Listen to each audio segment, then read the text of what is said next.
Now, we don't really care that much about individual consumer surplus for this course. We are going to care much more about market consumer surplus. But the reason I went through individual consumer surplus is it's basically parallel. It's the same idea at the market level. So let's think about my lectures. Let's think about demand for my lectures. Okay, let's think about that as a market. Okay? So let's say that, let's go to figure 13.2 and think about the demand for my lectures. Let's say that the first person in the room, that guy that shows up at 5 to 11, they recognize the genius of my lectures. And they would be willing to pay a huge amount to hear me lecture. The second person a little bit less, third person a little bit less, and by the time they get to the 100th person in the room, they're pissed off they can't get a seat. They're only willing to pay $100 to hear me lecture. Okay? Now, let's say that I charged $100 to hear me lecture. What that would say is that the 100th person would be indifferent between coming in the room and going out the room. They'd flip a coin, right? They're indifferent. It's worth 100, I charge 100, they're literally indifferent. But the first 99 people all make surplus. That first person, they're willing to pay a much higher amount, okay? But they only have to pay 100, so they're delighted. And indeed, everyone to the left of person 100 is happy to be here at a price of 100. Okay? So that is basically the same idea at the individual level. Now it's the market. It's easier to see at the market, I think, which is think of people, rather than think about the fifth song, think about people having different willingness to pay. And that basically the market equilibrium is determined by the marginal person's willingness to pay. And as long as the marginal person in the market isn't the first person in the market, that means there are other people who are deriving surplus. Okay? Questions about that? Now, let's think about two applications. First application, what happens if the price changes? So suppose you show up on Wednesday, I've raised my price to $110 a lecture. What happens? Let's go to figure 13.3. Okay, so now I've raised my price to $110 a lecture. Well, now the 100th person is not interested in coming in anymore. They said, look, it was worth $100 to me. You're charging $110. I'm going home, going back to sleep. Same with the 109th, same with the 99th person, 98th person, all the way to person 90. Person 90, it was worth $110 to them. They're now indifferent, so they flip the coin, decide whether to come in or not. The first person still makes a surplus. So what's happened to consumer surplus? Consumer surplus has shrunk for two reasons. Two reasons consumer surplus has shrunk.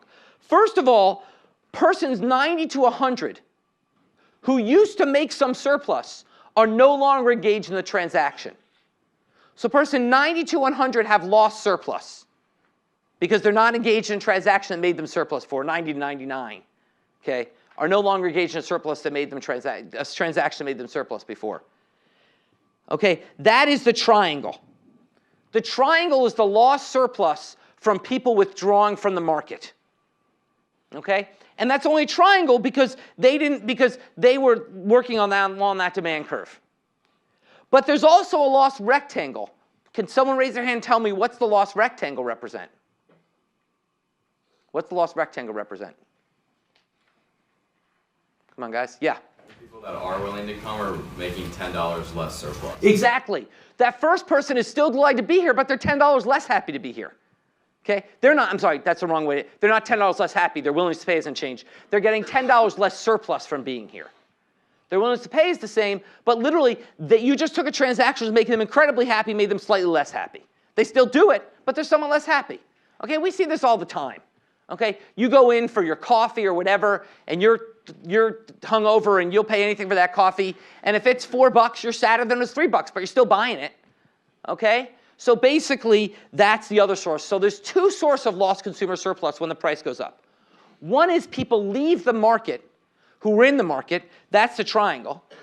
Now, there's nothing, once again, they're not leaving the market under false pretenses. There's no government intervention. There's no distortion causing leaves the market. It's a pure market transaction they've left. But they are sadder than they would have been being in the market at a lower price. Second of all, the people who stay in the market see lower surplus. Okay? Questions about that? Now, don't flip the page. I want someone to tell me, without flipping the page, besides price, what is the key underlying parameter that's going to determine the size of consumer surplus? Yeah? Price demand elasticity? The elasticity of demand with respect to price. Exactly, because that's determined the slope of this curve, and the slope of that curve is determine the size of consumer surplus. Now you can flip the page. Okay? So now let's show consumer surplus. What happens if price demand gets more inelastic? So what that means is that people are less price sensitive about seeing my lecture. What happens is a consumer surplus shift, the demand curve steepens as demand gets less elastic. And the consumer surplus grows from the dark shaded area to the dark shaded area plus that lighted area as well, that lighter crosshatched dotted area as well. Consumer surplus is larger. Indeed, for a good with perfectly inelastic demand, someone raise their hand and tell me, what is consumer surplus? If you had a good with perfectly inelastic demand, such thing does not exist, but imagine you did, what would consumer surplus be? And why? Yeah. Infinite? Infinite, why? The demand curve's vertical, so right. The space to the left of it's infinite. That's a good MIT answer, but do we have an intuitive answer for why? Why do you think? Take a guess. So let's take insulin. Why do you think the consumer surplus is infinite for insulin? Yeah. Because you're willing to pay however much. You pay anything for it. You're going to die if you don't get it.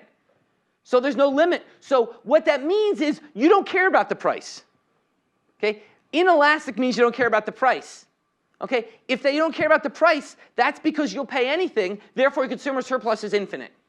Now, once again, it's never infinite because you go bankrupt at some point. But if Bill Gates was a diabetic, okay, he'd have a $70 billion consumer surplus. Okay, it's infinite for our purposes. Okay, basically the point is that the price shifting up and down doesn't matter if you're willing to pay anything for the good.